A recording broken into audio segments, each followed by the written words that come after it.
Hola, esto es La Mágica Historia. Feliz Pascua de Resurrección para todos, independiente de la interpretación que le dé cada uno a esta fecha. Hay que tratar de transformar, ¿cierto? Las cosas y tratar de ponerle un poco de energía positiva, potenciar lo que significa esta fecha. Pero ¿qué significado tiene? Bueno, voy a dar el mío, lo que significa esta fecha, por lo menos para mí. Pero primero, anoche apareció un video relacionado con este tema de Google y tiene que ver con una aplicación que van a crear para que el teléfono, ¿cierto?, lea nuestra mente a través de los impulsos nerviosos, ¿cierto?, la electricidad de nuestros impulsos nerviosos, lea nuestra mente y eso genere abrir, apagar distintas aplicaciones, qué sé yo, un montón de cosas. Van a vender este paquetito, ¿cierto?, envuelto le van a poner una cintita roja, envuelto de regalo, y nosotros vamos a permitir que Google lea nuestros pensamientos. Los experimentos para esto ya se hicieron. A Google le bastó solamente descifrar 50 palabras. Una persona pensó 50 palabras y con eso ya Google tenía la base de datos suficiente para leer el pensamiento de cualquier persona. En fin, lo dejo ahí, busquen el video, lo va a encontrar. Si pone Google, lee nuestros pensamientos o algo así, lo va a encontrar al tiro. Apareció anoche. Bueno, y independiente de ese video, hay que considerar, ¿cierto?, de que todo lo que pasa con nosotros, todos nuestros procesos fisiológicos, químicos, no solamente los impulsos nerviosos, sino que todo lo que es proceso químico son procesos de polaridades eléctricas. Todo es electricidad en nosotros. Toda nuestra fisiología, toda nuestra vida es electricidad en nosotros. Por lo tanto, somos un organismo eléctrico y esta entidad electrónica, a través de esta aplicación, a lo mejor no solamente nosotros podamos enviarle mensajes y órdenes a esta aplicación, sino que a lo mejor se pueda hacer de vuelta. En fin, el tema está ahí, porque vamos a hablar como último video de La Mágica Historia, ¿cierto?, del contenido de La Mágica Historia. Vamos a hablar acerca de Jesús, ¿cierto? Y esta fecha, ¿cierto?, del domingo de resurrección y todo eso, lo que significa, por lo menos para mí, el asunto, tratar de explicar algunas cositas. Hace un tiempo me vi tentado en hacer un ciclo de videos acerca de Jesús, pero preferí no hacerlo porque en realidad el pobre maestro está tan manoseado que seguir aportando en entregar más y más y más información de que no, Jesús era así, no, que Jesús era así, creo que es más de lo mismo. Cada quien tendrá su visión acerca del maestro. Obviamente yo tengo la mía, pero sí quería terminar con este concepto que creo que es importante compartirlo, que es el concepto de por qué Jesús se dejó matar, que es algo que va en contra de todo lo que por lo menos sabemos de él, que era una persona que luchaba por la vida, por mantener la vida, respetaba mucho la vida, no solamente de las personas, sino de los animales. Yo sé que hay, por ejemplo, si usted busca en YouTube, hay videos en donde hablan, ¿cierto?, del, qué sé yo, las 10 veces en que Jesús se comportó mal.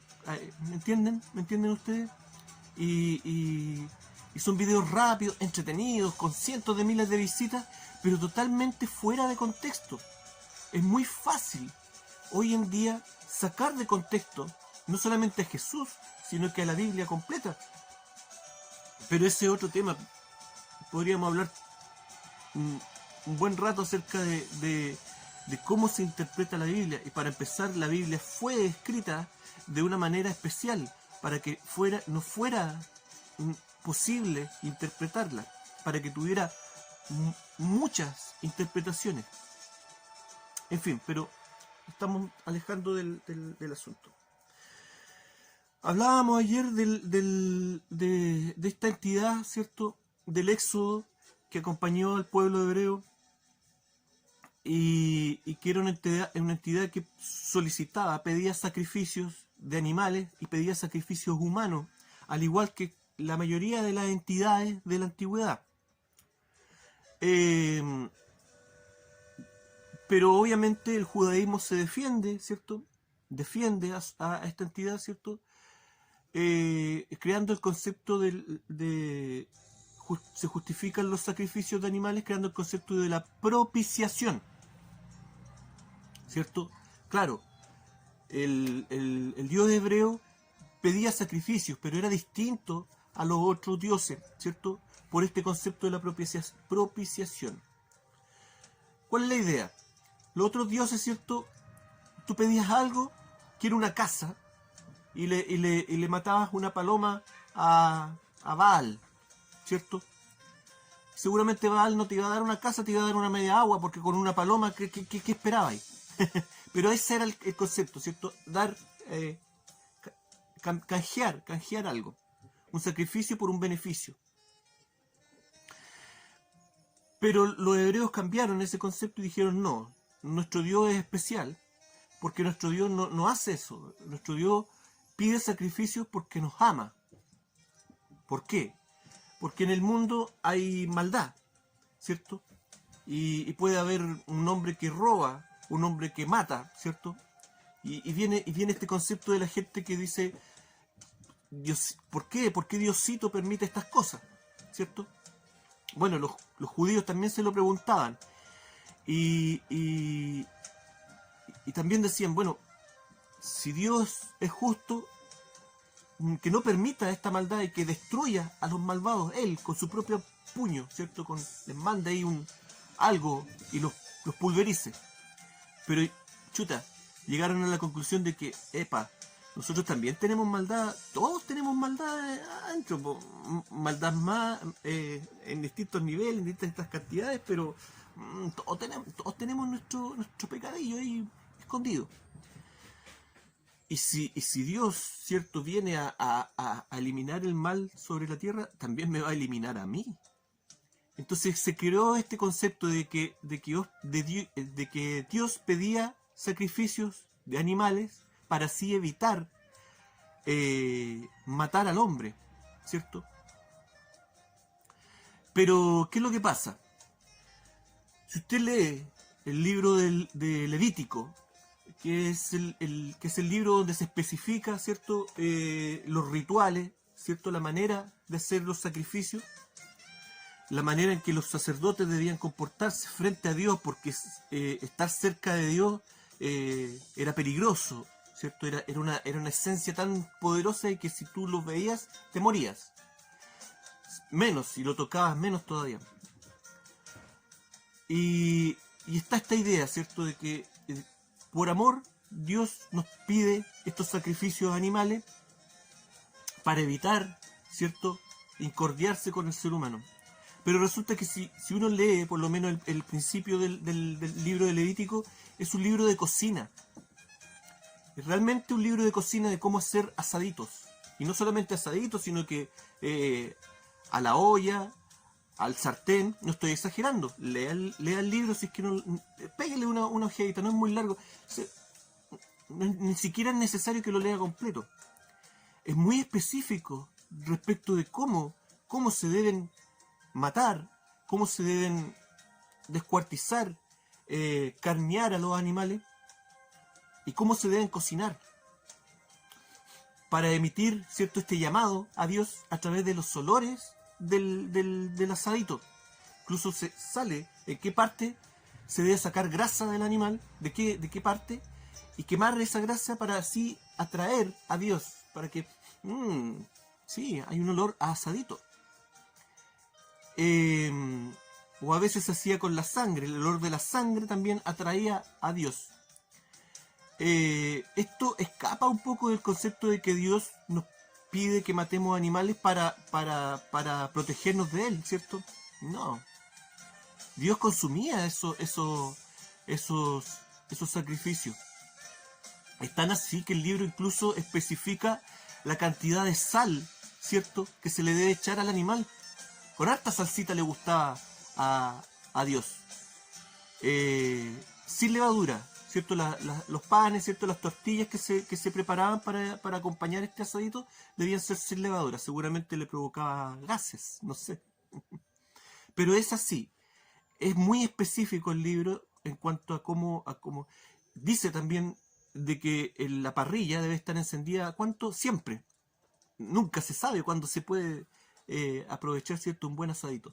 Siempre tiene que estar la parrilla encendida. ¿Y cuándo?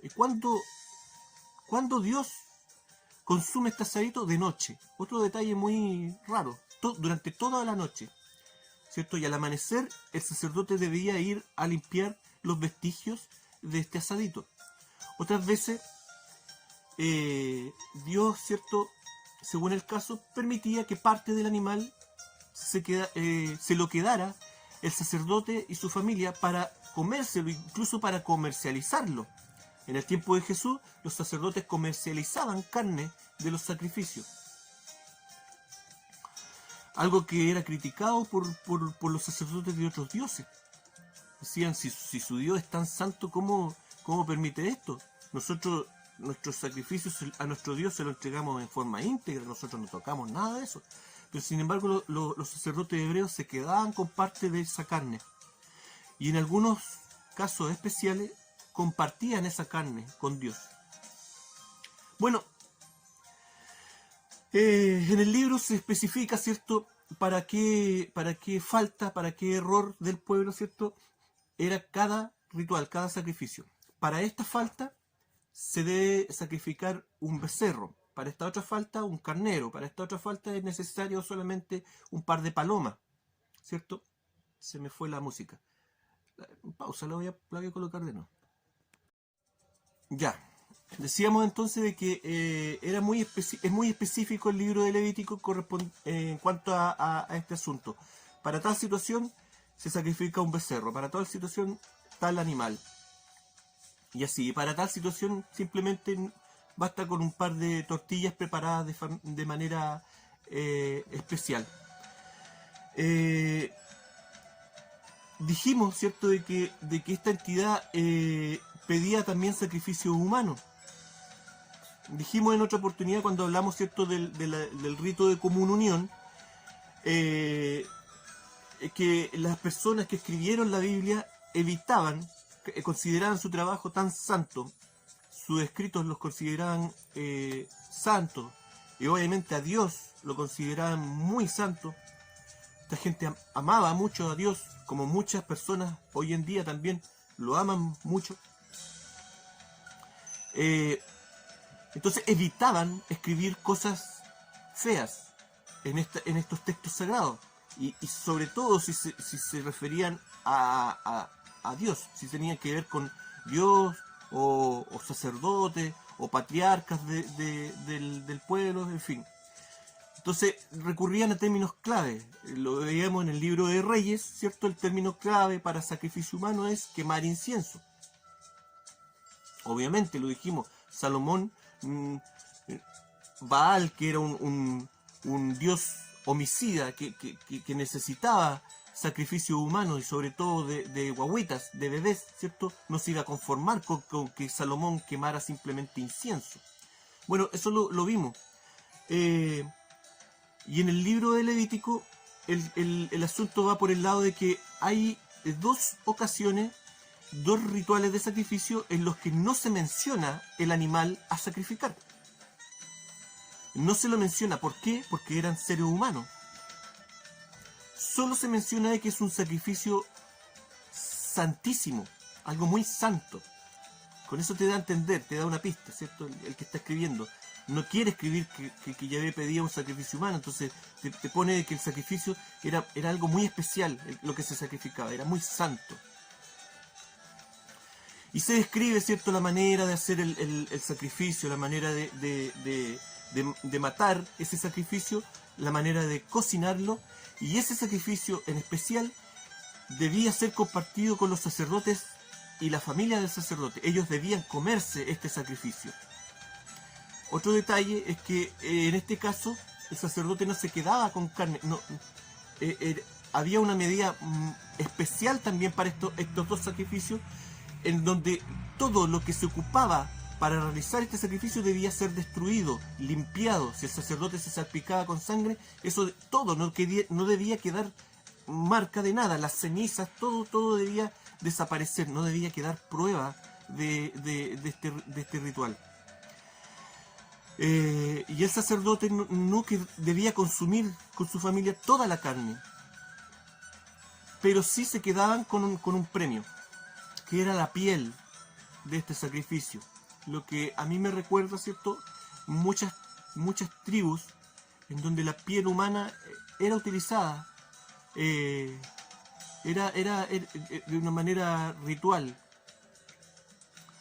Y esto lo hablábamos también en los pueblos nómadas, ¿cierto? Los escitas, ¿cierto? Y esta idea también se retomó, ¿cierto? La retomaron también los nazis, ¿cierto? De hacer artículos con piel humana, con judíos, ¿cierto? Lo tomaron como por el lado morboso, de que los nazis lo hacían de forma morbosa, para reírse de sus víctimas. Pero eso también tiene un asunto ritual, que retomaron, ¿cierto? En los nazis, un asunto ritual que viene de los pueblos bárbaros, y que ellos lo retomaron. Claro, todo es magia en este asunto. Bueno,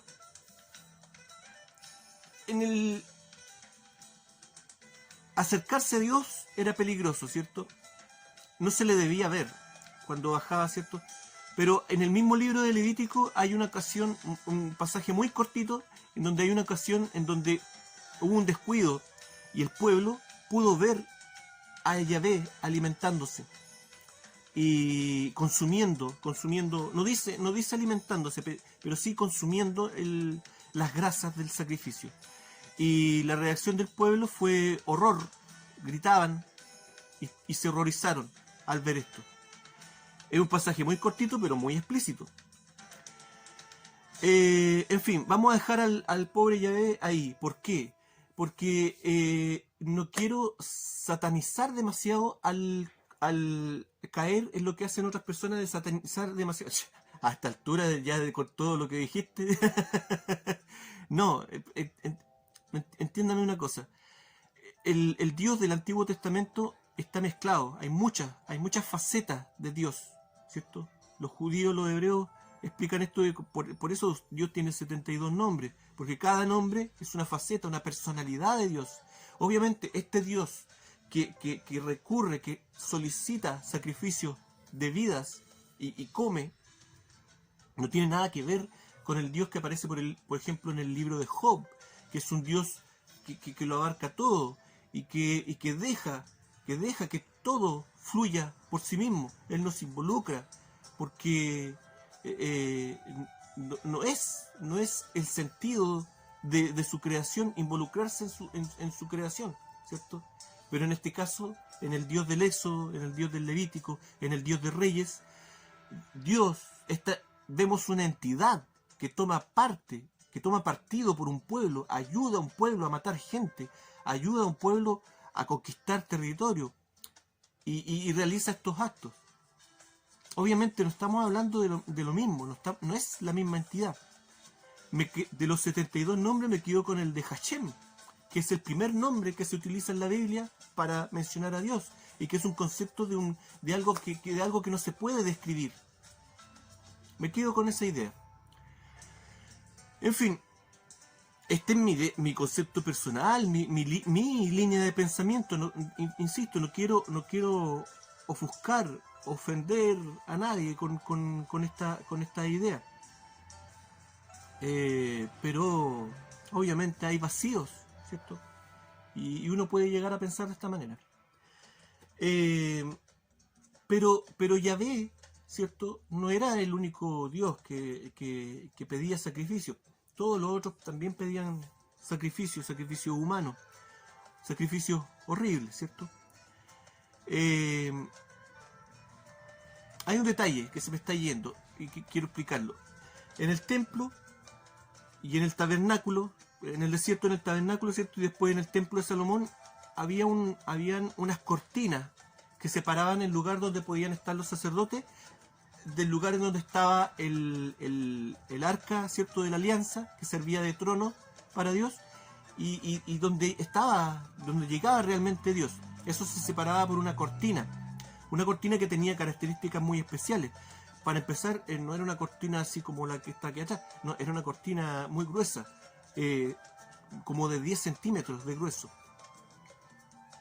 y que permitía, ¿cierto?, la privacidad de esta entidad, y proteger a las personas supuestamente de la presencia de Dios, aunque ya vimos que el pueblo vio a Dios alimentándose y nadie se murió. No ocurrió esto que ocurría otras veces, donde los sacerdotes hacían algo inadecuado y se morían. En fin, misterios de este asunto. Pero el tema de las cortinas tiene una cosa importante. Posteriormente, ¿cierto?, cuando llegaron, ¿cierto?, los conquistadores romanos a Jerusalén, Pompeyo Magno, ¿cierto?, y arrasó, saqueó el templo. Obviamente se cuidó, ¿cierto?, las distintas invasiones. Había un método para esconder el arca, ¿cierto? Hablamos de este método hidráulico que tenía que ver con los pilares de la entrada del templo, y que activaban un sistema que escondía el arca debajo del templo, donde había una cueva, una caverna que daba hasta las minas del rey Salomón, que no eran tan grandes tampoco. Y que fue el lugar donde llegaron posteriormente los templarios. En fin, me estoy yendo de nuevo. El tema es que me perdí. Permiso, me voy a morder. Ya, eran las cortinas. El tema es que luego de Pompeyo, ¿cierto?, llega Craso, ¿cierto? Este general romano, ¿cierto?, que también saquea el templo, pero Pompeyo no le dejó mucho. Pompeyo ya se había llevado el oro que había en el templo, entonces quiso llevarse estas cortinas y no lo dejaron. Los sacerdotes no le imploraron, le dijeron que incluso los podía matar, pero ellos no iban a dejar que se llevaran las cortinas. Y en cambio le dijeron: llévese el pilar, donde están sujetas las cortinas. Y el pilar era de madera, pero era hueco, y adentro era oro sólido. Y claro, Craso quedó contento, feliz. Dijo: ya, quédense con esas benditas cortinas. Eran cortinas especiales, eran cortinas mágicas. Esto tiene que ver con Jesús, posteriormente. Tenemos todos estos rituales en donde se mata gente, donde se le ofrece gente a las personas, sobre todo niños, porque son escogidos. ¿Por qué los niños? Porque los niños son más, hay más inocencia, son más puros, son sacrificios más puros. Y toda esta manganada de dioses, ¿cierto?, asesinos, homicidas, se alimentaban de esto, de todo este sufrimiento, de todo esto. Posteriormente, ¿cierto?, llega Jesús. Y Jesús, ¿cierto?, es una entidad, es una persona, ¿cierto?, luminosa, un poder positivo muy grande. Y siempre que ocurre esto, o cuando aparece, aflora algo negativo, tiene que haber un equilibrio. Las personas malas muchas veces se rodean de personas muy buenas, y lo mismo ocurre al revés, ¿cierto? Y esto también le ocurría a Jesús, pues nació Jesús, y había muchas personas tratando de agarrar algo de este proyecto. Había muchos intereses distintos. Habían intereses monárquicos de instalar a Jesús como un rey, y tenía Jesús toda la capacidad para instalarse no solamente como rey de Israel, sino que incluso como rey de Roma. Como podría haber sido César de Roma. No lo voy a explicar, pero el que busca encuentra, ¿cierto? ¿Por qué Pilato le tenía tanto temor a este profeta harapiento del desierto? ¿Por qué se le temía tanto a esta familia?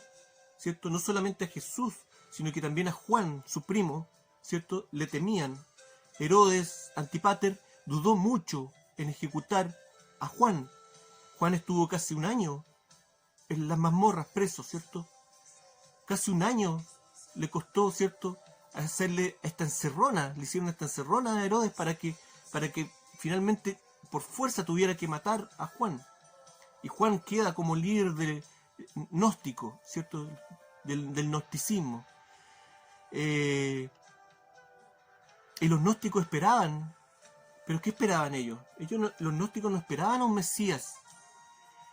Los gnósticos esperaban al verdadero maestro y punto. Y les costó reconocer, y no lo reconocieron, no reconocieron a Jesús como el verdadero maestro. Ellos reconocieron a Juan.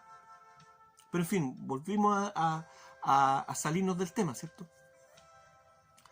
Se le temía a esta familia porque monárquicamente la sangre de la familia de Jesús era monárquica y de una línea real muy poderosa, muy poderosa. Hasta los romanos les temían. Había un proyecto monárquico empujado, ¿cierto?, mayormente por la madre de Jesús. Pero también había un proyecto esotérico, el Mesías, ¿cierto? Dijimos que los gnósticos no esperaban al Mesías. ¿Qué era el Mesías? El Mesías era el ungido, ¿cierto? El Cristo, el Salvador, ¿cierto? Hablábamos de este concepto, ¿cierto?, de la expiación a través de los sacrificios, ¿cierto? Entonces, cuando los pecados del pueblo de Israel se acumulaban, eran muchos, ya no daba abasto ya el tanto sacrificio, tanta matanza de animales y cosas. Había que recurrir a otro concepto, ¿cierto? Y ahí nacía, ¿cierto?, el día de la expiación. Habían distintos sacrificios. Y se suponía que finalmente, para limpiar todos los pecados del pueblo hebreo, no de la humanidad, del pueblo hebreo, iba a llegar el Mesías. Pero todos los hebreos sabían que ese Mesías era un cordero de sacrificio, un Agnus Dei. ¿Por qué? Porque la profecía así lo indicaba. El Mesías debía nacer en Belén. Y eso era la señal de para qué debía nacer este Mesías. Este Mesías debía nacer para ser sacrificado, ¿cierto? Para ser algo sumamente santísimo a sacrificar, para que pudiera pagar una verdadera factura por todos los pecados del pueblo de Israel. El Salvador. Y así evitar la ira de Dios. Ese era el significado del Mesías. Y ese era el significado de nacer en Belén. ¿Por qué? Por eso es que toda la gente que rodeaba a Jesús conocía el concepto de este Mesías que iba a ir al sacrificio. No es real de que digan de que la gente que lo rodeaba, sus apóstoles, no lo sabían. Todos sabían a qué se refería este concepto. Jesús también lo sabía. ¿Por qué? Porque Belén. ¿Por qué Belén? ¿Por qué el Mesías tenía que nacer en Belén? ¿Cierto? ¿Por qué? ¿Por qué fueron allá María a dar a luz? ¿Cierto? Se dice que buscó en Belén, ¿cierto?, una posada. Falso. Belén era un caserío, 3, 4 casas. ¿Pero qué había de especial en Belén? ¿Por qué no se hospedaron en Jerusalén? Belén queda muy cerca de Jerusalén. Las personas que han viajado a Jerusalén saben que Belén, preguntan, ¿y dónde queda Belén? Ahí le dicen los guías, ¿cierto? Y está en una lomita, ahí está Belén, ahí mismo. Queda como a 500 metros de lo que era el límite de la ciudad de Jerusalén. ¿Por qué es tan cerca? Y si José y María fueron a Belén, ¿por qué María no dio a luz en Jerusalén, que estaba tan cerca? Porque tenía que nacer en Belén. ¿Por qué? Dale con la cuestión. Porque en Belén, simplemente, en Belén estaban los corrales de los animales para el sacrificio. Los que utilizaban, no los que llevaba la gente, los que utilizaban los sacerdotes. En el templo de Jerusalén habían cerca de 100 altares para sacrificio. Esto habla de la cantidad de sacrificios que se realizaban. Era un mar de sangre el patio del templo de Jerusalén en las fechas en las fechas pic. Y una de estas fechas, ¿cierto?, era la Pascua, en donde se esperaba de que el Mesías, que había nacido en Belén, ¿cierto?, un cordero de sacrificio, eh, eh, entrara por las puertas de Jerusalén, ¿cierto? Y eso iba a ser la expiación para todo el pueblo. Y ahí se daba este ritual en donde el sacerdote, unos días antes de la Pascua, salía, hacía el recorrido, salía del templo y hacía el recorrido hasta los muros de Jerusalén y recorría hasta Belén. Escogía un cordero, ¿cierto? Un cordero pascual, y lo llevaba al templo. Y todos celebraban eso porque eso representaba el Mesías, el verdadero Mesías que iba a llegar a salvar al pueblo. Bueno, Jesús y la gente que rodeaba a Jesús sabían este detalle, ¿cierto? Ahora, lo que estoy contando no es que Jesús ideara este plan. La gente que lo rodeaba ideó este plan. ¿Y qué pasa? ¿Cierto? Va el sacerdote el domingo, ¿cierto? El domingo de Ramos. Está toda la gente con su hoja, ¿cierto? De palma para alabar al sacerdote que va a ir a buscar al Cordero de Pascua y lo va a llevar al templo. Y Jesús se adelanta a la jugada y entra arriba de su burrito, sin decir nada, pero dando a entender: yo soy el Mesías. Y quedó la escoba. Trataron de detener la situación, pero ya era tarde, porque todo esto era un alboroto. Y los sacerdotes, no alaben a este tipo. Pero Jesús pasó tranquilamente por la calle y todo el mundo lo alababa como el rey de sacrificio. Que es un concepto que está también en otras religiones, que es un concepto que también lo tienen los satanistas, dejar que un presidente, por ejemplo, haga lo que quiere y después lo matan. Bueno, en fin, es otro tema. Obviamente, con esa llegada de Jesús, de este Galileo, que era un extranjero, ¿cierto? Galilea era otro, no era Judea, claro, eran judíos también, pero eran judíos de otro país, con otras costumbres que para los judíos de Judea eran judíos medio liberales, medio casi paganos. Y entra este Galileo, ¿cierto? Y sin decir nada, pero con bombo y platillo, le dice a todo el mundo: yo soy el Mesías, yo soy su rey que deben sacrificar para esta expiación. Y los sacerdotes, ¿cierto? Todos escandalizados: no, esto no ocurre, ¿cierto? Bueno, ya con la pura llegada de Jesús a Jerusalén ya se tomó la atención de todo el mundo, ¿cierto? Después vinieron los otros sucesos, ¿cierto? Pero Jesús no aprobaba el tema de los sacrificios. ¿Qué pasa cuando Jesús llega al templo? Deja la escoba. Hay distintas versiones. Está la versión bíblica, ¿cierto? Donde da vuelta los cambistas, ¿cierto? Por el tema de los impuestos, del dinero. Pero hay otra versión en donde Jesús abre los corrales que habían dentro del templo y deja que los animales dejen la escoba, ¿cierto? Porque él quería evitar el sacrificio de animales. Y en la Biblia sale de que Dios le dice a los fariseos que su Dios es un Dios homicida, ¿cierto? Él no aprobaba los sacrificios rituales. Y se lo decía abiertamente a los fariseos, un ala muy importante. O sea, Jesús era una persona que tenía autoridad, no era un harapiento, un haraposo que venía predicando cualquier cosa. La gente es como si, no sé, si yo voy en este momento de crisis, voy a pararme a la moneda, a increpar a los políticos de la moneda, me van a llevar preso, ¿cierto? Pero con Jesús se anduvieron con cuidado, porque había otra cosa detrás, un tema monárquico ahí. Y tenían que tomarlo preso bajo ciertas condiciones, de noche y todo lo que hicieron. Digamos a la cena pascual, ¿cierto? Producía también, no en un lugar de poca monta,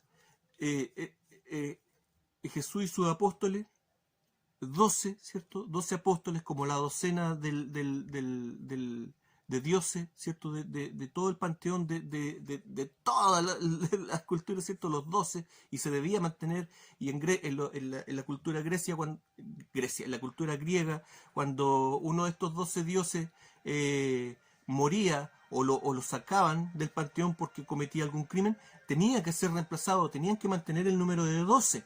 Lo mismo ocurrió cuando muere Judas, cuando se suicida Judas, los profetas de inmediato tuvieron que reemplazarlo y elegir entre dos candidatos que habían, y para mantener el número de 12. Pero ¿por qué 13? ¿Cierto? Bueno, aparte de que 13 es un número cabalístico, ¿por qué 13 y no 12? Porque Jesús, el número 13, ¿cierto? O el número 1, depende como lo quiera ver, era un candidato que debía ser sacrificado, no estaba incluido dentro de la mesa de los 12. Todos sabían de que él era un cordero de sacrificio.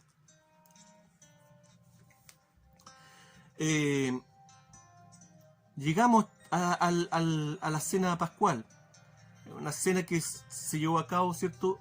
Mucha gente estaba ahí con el maestro. Se llevó a cabo en un predio, ¿cierto? Que lo administraba José de Arimatea con Nicodemo, a media, porque estos dos caballeros tenían negocios de construcción, eran constructores, como los masones, ¿cierto? Y estaban allegados a Jesús mucho más de lo que aparece en la Biblia. Recordemos que José de Arimatea prestó el lugar donde se crucificó a Jesús, pero vamos por partes. Vamos la noche de la última cena, ¿cierto? Prepararon al Cordero Pascual, ¿cierto? Se lo comieron, ¿cierto?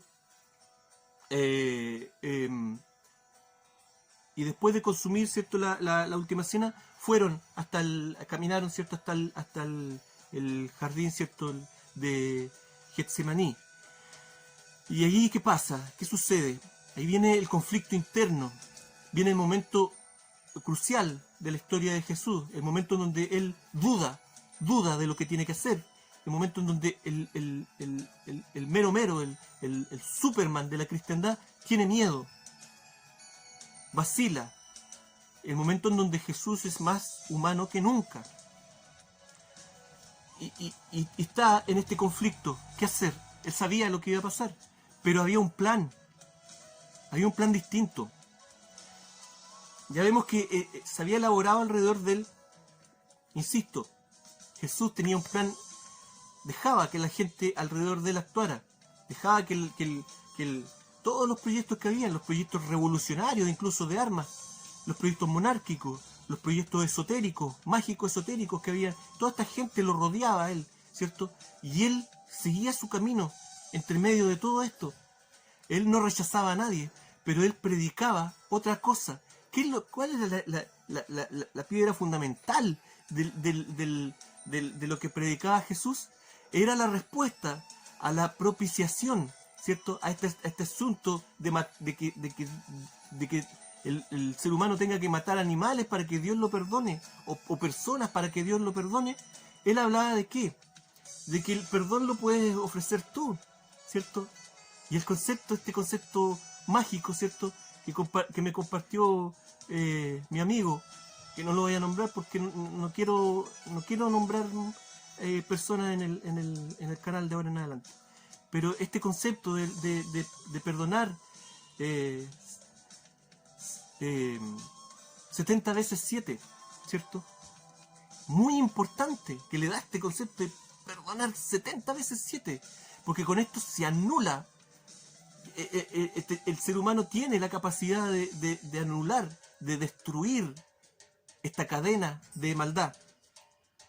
Cuando alguien está expuesto a una maldad seria, ¿cierto? Un homicidio, algo, ¿cierto? Se crea toda una cadena. No es solamente la persona que produce el daño, no solamente la persona con la víctima, hay familiares, se crea toda una cadena de maldad y eso se va contagiando. Pero a través del perdón, Jesús dice que esta cadena se rompe y se destruye el mal, ¿cierto?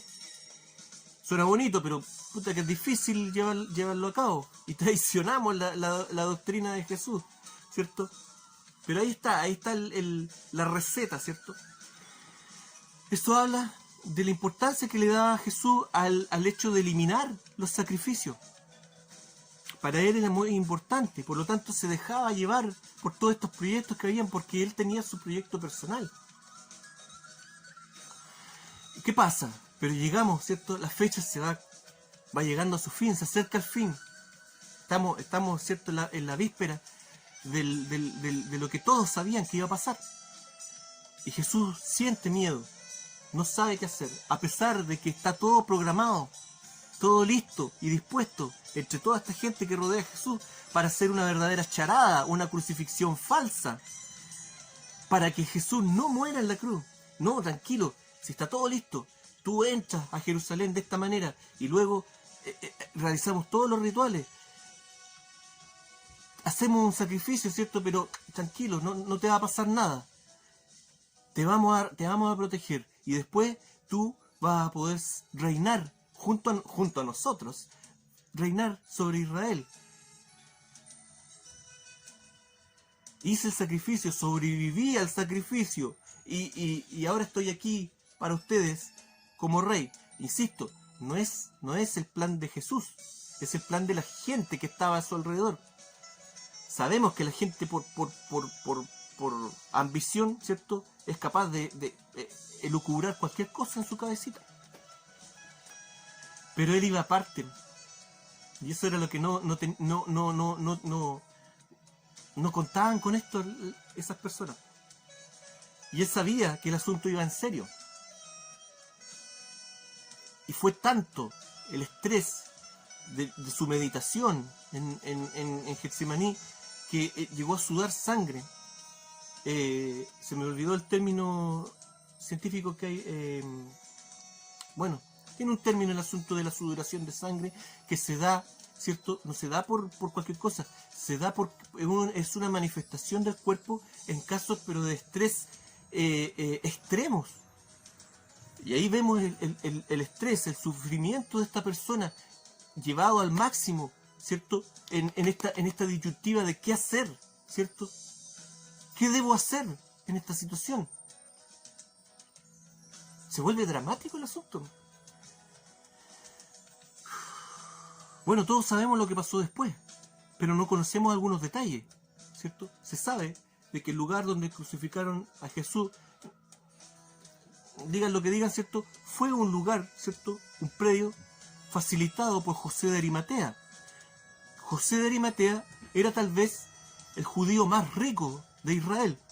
Tenía bajo su poder los permisos de explotación minera. Permisos que le fueron dados gracias a sus conexiones con los romanos. Y al mismo tiempo era muy cercano a Jesús. Por lo tanto, vemos que Jesús no era tan lejano de los romanos. Hay también conexiones con Pilato, ¿cierto? La conversación, hay conversaciones, otras conversaciones con Pilato, búsquelas. Dicen mucho de Jesús estaba ahí, a la par. Hablaba de tú a tú con las autoridades romanas. Y José de Arimatea también. Y Nicodemo igual. ¿Y qué pasa? Llega Jesús, ¿cierto?, al lugar de sacrificio. Se comete el sacrificio, ¿cierto? Pero hay un plan de fingir la muerte de Jesús. Los romanos tenían un protocolo para las crucifixiones, un protocolo que era estricto. Los romanos, el ejército romano, ¿cierto?, el primer ejército que fue un ejército profesional en el mundo, ¿cierto? Antes los ejércitos se formaban por gente rica que podía pagar un asunto o con esclavos, pero los romanos fueron los primeros que instauraron un ejército profesional, un ejército pagado y un ejército con bien estructurado, todo, como lo conocemos ahora. Y todo tenía un protocolo y los castigos, ¿cierto? Los latigazos, todo tenía un protocolo estricto. Y la crucifixión también. se decía, este tipo hay que dejarlo crucificado y hay que dejarlo que su cuerpo se descomponga, no se le baja de la cruz, a este gallo no se le baja de la cruz, a este otro no, a este otro se le deja morir y se le baja de la cruz. Pero la crucifixión era un castigo, ¿cierto? Una ejecución que buscaba tener efectos psicológicos en la gente que lo presenciaba, porque el acusado moría lentamente, demoraba muchos días en morir. En cambio, en la crucifixión de Jesús vemos que todo fue muy rápido. Un par de horas y todo estaba listo. Y le dan a Jesús, ¿cierto? Fingen su muerte dándole esta esponja, ¿cierto? Con un producto anestésico. Y ahí termina todo, ¿cierto? Jesús dice la palabra clave, tengo sed. Y todos sabían lo que tenían que hacer. Y Jesús, ¿cierto? Fingía su muerte. Pero pasó algo. Entre los protocolos de la crucifixión estaba la constatación de la muerte. Los soldados romanos no podían bajar a un crucificado sin antes constatar su muerte. Y aquí fue donde estuvo el error, porque se apresuró tanto el asunto, hubo tanta tensión en ese momento, fue todo caótico, que los tipos apuraron, ¿cierto? Los romanos, ¿cierto? Hay que apurar este asunto, y la manera de apurar la muerte de los crucificados era con un mazo romperle las piernas, ¿cierto? Para que el tipo cayera y se ahogara, se asfixiara más rápido. Y lo hicieron con los dos tipos que estaban a un lado de Jesús. Y la gente no permitió, ¿cierto? Estas personas importantes que estaban ahí acompañando a Jesús. No permitieron, ¿cierto? Obviamente que los soldados hicieran eso con Jesús. Y al hacer esto, realmente condenaron a Jesús. Porque ahí vino el tema de Longino. Que ya, no le vamos a quebrar las piernas, ¿cierto? Pero para asegurarnos de que está muerto, Longino lo mata. El peor condoro de la historia. Pero Jesús sabía que iba a pasar. Sabía que el asunto iba en serio. Porque él tenía un conocimiento esotérico mayor. Y sabía. Y así como había gente que tenía un proyecto monárquico al lado de él, un proyecto revolucionario al lado de él, también había gente que tenía un proyecto esotérico, que este sacrificio debía cumplirse por los motivos que ya hemos explicado antes. Y él acepta este sacrificio voluntariamente, acepta que lo maten de verdad. ¿Pero por qué? ¿Por qué? Si Jesús es vida, él protege la vida, ¿cierto?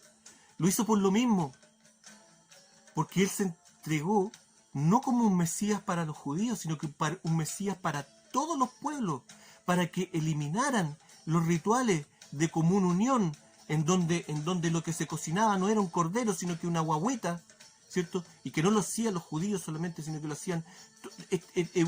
Era un ritual muy importante de la antigüedad. Y él en la última cena deja en claro, de aquí en adelante, no más. Yo soy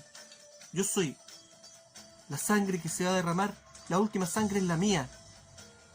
El último cuerpo que se debe entregar al sacrificio del mío. Y se acabó. Con esto se acabó. Y llegamos a un trato. Yo hago esto, pero nunca más. Y hubo un hecho mágico ese día que dio a entender que esto iba en serio, que este pacto iba en serio. Estas cortinas de 10 centímetros que separaban el Santo Santorum, el lugar donde llegaba esta criatura, se rompió de arriba abajo, rompiendo todo este ritual satánico. Gracias al sacrificio del maestro. Pero ¿qué pasó? El pacto no fue cumplido. Y los rituales continuaron. Tal cual como en la antigüedad. Y se siguen haciendo. Hubo una oportunidad de eliminar la influencia maligna de estos seres hacia la humanidad. Pero nosotros, como humanidad, no permitimos que esto se cumpliera. Por eso, cuando usted le pregunta a un sacerdote, ¿por qué murió Jesús? Dice, murió por nuestros pecados, los pecados de los sacerdotes, no de los suyos.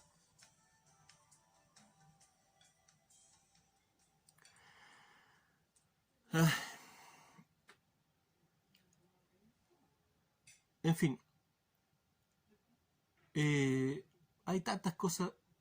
Yo hace un tiempo fui un obsesionado de este tema, de Jesús. Lo busqué lo mismo que han hecho un montón de personas, buscar el personaje real. Como digo, no voy a hablar más de este asunto porque seguir manoseando el personaje no creo que sea necesario. Cada quien llega al Jesús y lo interpreta como mejor le parezca. Pero creo que por lo menos esta parte, esta visión, esta línea de pensamiento que tengo yo con respecto al personaje, creo que debía compartirla. Gracias. Como les digo, el canal va a seguir abierto. De vez en cuando voy a seguir subiendo material, siempre y cuando valga la pena. Esto fue La Mágica Historia. Nuevamente, no me voy todavía. La resurrección.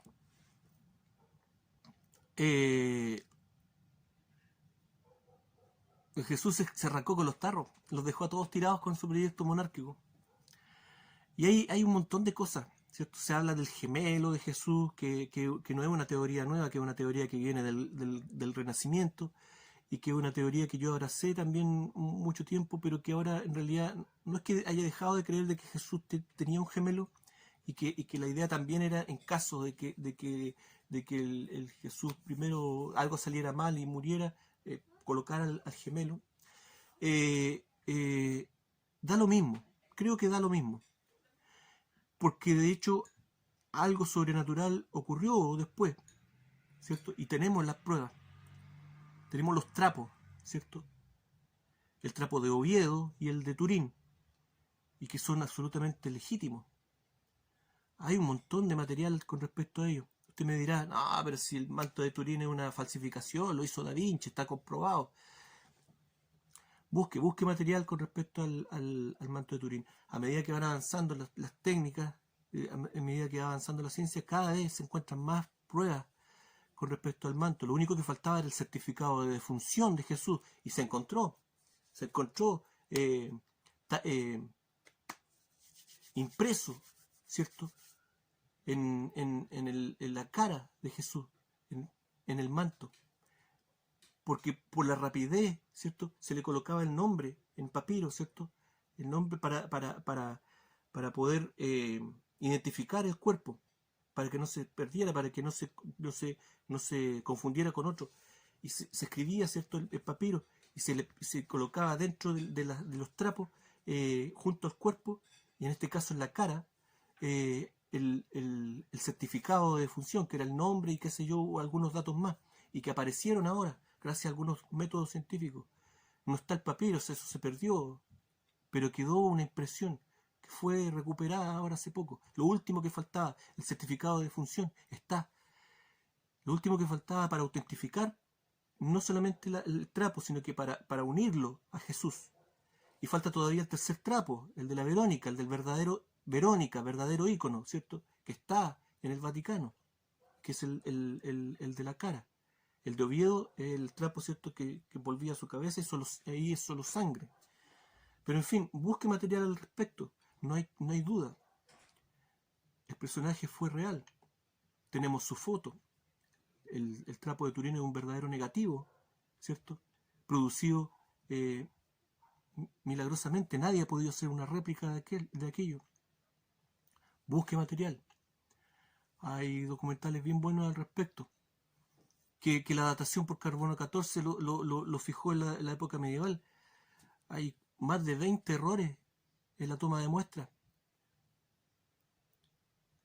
El trapo está manoseado, eso le agregaba material orgánico. En fin, un montón de cosas. Eso, ¿qué más puedo compartir? En realidad hay mucho más, pero por ejemplo, ¿quién bajó y quién hizo, ¿cierto?, los rituales de embalsamamiento de Jesús.